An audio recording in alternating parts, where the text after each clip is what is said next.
안녕하세요. 영상의학과 황정환입니다.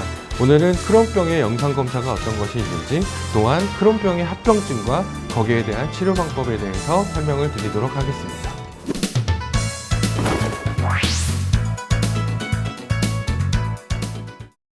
크론병은 만성 염증성 장질환인 질환군으로서 궤양성 대장염, 그리고 베체트병과 크론병, 이렇게 세 가지가 가장 대표적으로 있습니다. 하지만 크론병은 입에서 항문까지, 즉 소화관 전체에 걸쳐서 어느 부위에서든 발생을 할 수 있다는 것을 특징으로 하고 있습니다. 또한 궤양성 대장염과는 달리 염증이 장의 모든 층을 침범을 하게 되고, 또한 질병의 변화가 나타나는 양상이 뜨문뜨문, 즉 어느 한 군데는 있다가 어느 한 군데는 없고 또 있다가, 이런 양상을 띠는 것을 특징으로 한다고 할 수 있겠습니다.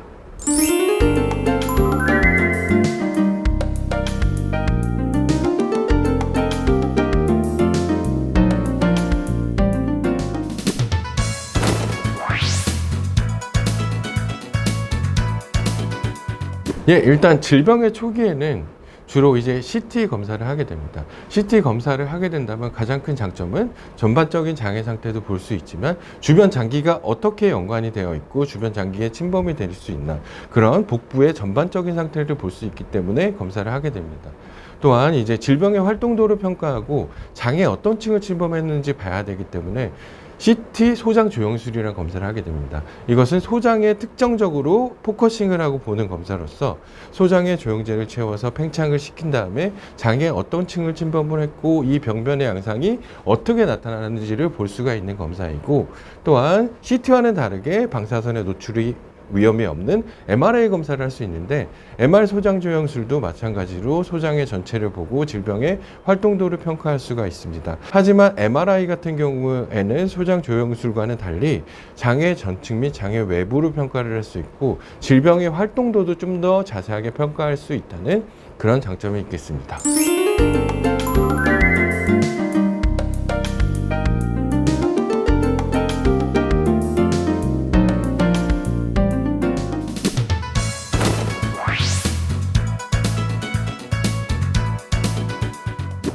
크론병 합병증은 초기부터 그리고 중기, 점점 질병이 진행될수록 다양한 질병의 결과를 가지게 됩니다. 그 중에서 대표적인 환자분들이 고생하시는 합병증에는 장폐색, 즉 장이 막힌다거나 창자 천공, 창자에 구멍이 뚫리는 것을 말합니다. 또한 복부에 농양, 고름집이 생기는 것을 들 수가 있고요. 또한 누공, 한마디로 새끼리 생기는 건데요. 장이나 피부 또는 다른 기관과 다른 장기간에 비정상적인 연결이 생겨서 새끼리 생겨서 거기에 통로가 만들어지는 것을 뜻하게 되겠습니다. 또한 아까 말씀드린 대로 입에서부터 항문까지 모든 장을 침범을 하기 때문에 항문 쪽에 피부에 파열이라든지 항문 쪽에 농양이 발생할 수 있고요. 가장 심한 경우에는 결장암, 즉 대장암이 생길 수도 있겠습니다.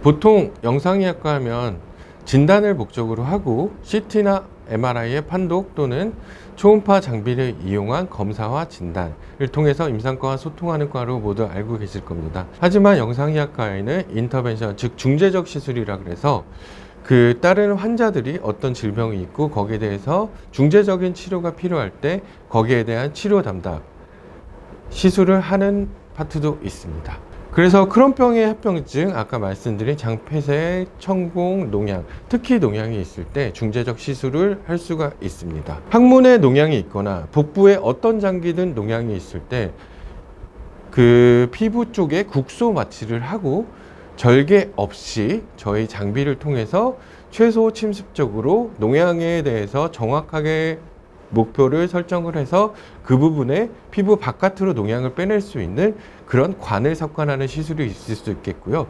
또한 소화기 내과도 마찬가지로 내시경에서 장폐색이 있을 때 그 부분에 대해서 스텐트를 석관하고 하지만 저희도 입이나 코를 통해서 장까지 직접적으로 관을 넣은 다음에 장폐색 부분에 대해서 풍선으로 확장을 시키다든지 그 부분이 충분치 않다면 스텐트를 넣을 수도 있고, 또한 새끼를 있다면 필요하다면 그 새끼를 직접적으로 저희가 접근을 해서 새끼를 막아보는 등의 다양한 치료를 시도를 하고 있고 시술을 하고 있는 실정입니다.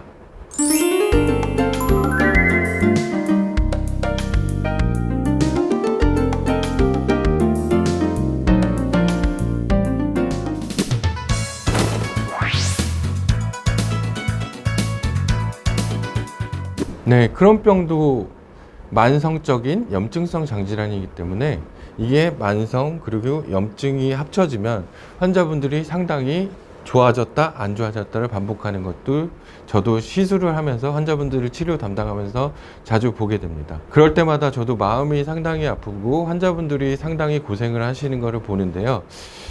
하지만 제가 드리고 싶은 말씀은, 저는 좀 추상적일 수 있겠지만 긍정의 힘을 믿습니다. 어떤 질병이든 의사는 환자분을 위해 무조건 최선을 다하고 이 부분은 제가 무조건 치료를 하겠다, 이런 긍정적인 마인드를 갖고 접근을 합니다.